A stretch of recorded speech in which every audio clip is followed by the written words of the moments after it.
exactly started my fitness journey? Well, it came from me being um, in the wrestling team in about ninth grade. Okay. I lost, I think it was 52 or 62 times in a row, which means every time I went out on that mat, I got my face smashed. And I'm not sure exactly why I stuck with it, but I had this thing where, like, I can't give up. I'm going to win at some point through the year. And when I win, I'm going to be better off and figure out what I did to win so I can reciprocate that process and keep going. So, therefore, after that point, and I did play football and I did a little basketball before then, but wrestling is one of the real big things that kicked in and like was the closest to fighting legally, you know, smash someone's face in, body slam them and et cetera, and, get real rough with them. So I got beat up in wrestling almost every week. Practice, same thing. I got beat up outside of school. I got beat up in school. So, like, for a good period of time, I was just getting my butt handed to me consistently and without remorse. So, when I got to the end of the year, I'm like, oh man, I don't know if I want to go back to this. And my coach looked at me, he looked at my record, he said, I think you should come back next year. I said, why? He said, because you don't give up. And I was like, okay. Not really knowing exactly what he's saying at the time. Because my dad said the same thing too. Like, don't give up, finish it through, et cetera, no matter what. So I'm like, all right, I got to finish it through.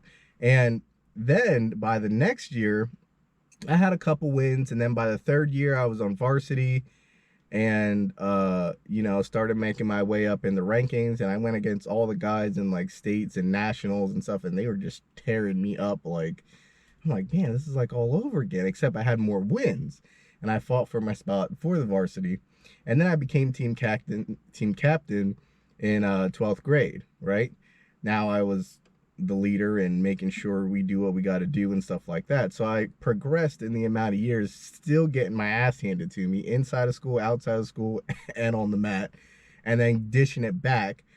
Um, because I wanted to be better, I was like, oh man, like why do this keep happening to me? And I'm doing the moves right. They're just faster, they're stronger, they're smarter, they're quick thinkers, they're quick on their feet. Everyone has a different ability. And some guys, they were just skinny but very technical with taking people out. And I'm like, wow, that is amazing, the skill that they have. So then after that, I went through the military and I learned a bunch of whole new other skills, and being in defensive maneuvers, just how to defend myself, how to attack an enemy, an objective. I learned about leadership. I learned about, how to take charge of a team instead of just a small wrestling team. It was more or less like four-man squads or, orchestrate planning and things such as that nature. So I learned a lot of things about leadership, how to take care of people, and so on and so forth. I did 8 years of that.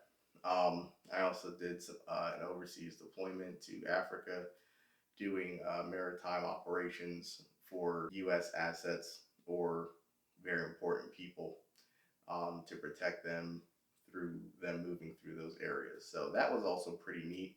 And when I got out of the military, I was like, oh, okay, I need to step this up. I need to create something that still gives me a purpose, because at that point, I'm more or less looking to fulfill a purpose of me continuously trying to do more than what's required. And I could always do that at a regular job, but I wasn't meant to be at a regular job. At least I didn't feel I was meant to be at a regular job. I still feel like I was meant to help people. So, we're talking about from 2009 to 2019 of just constant, you know, basically getting your butt handed to you in life. And I like looked at it as this is a sign that I have to succeed in something, because failure is obviously right in my ballpark. Failure is something that I've been accustomed to, I've got used to. I expect it because it's just something that just keeps happening. But on the other side of that becomes success. So failure in that point, or at any point in my life, I never really got upset about it. I just more or less looked at it as a common thing, but that's because it happened on a daily basis. And I feel like a lot of people in this case are afraid to fail.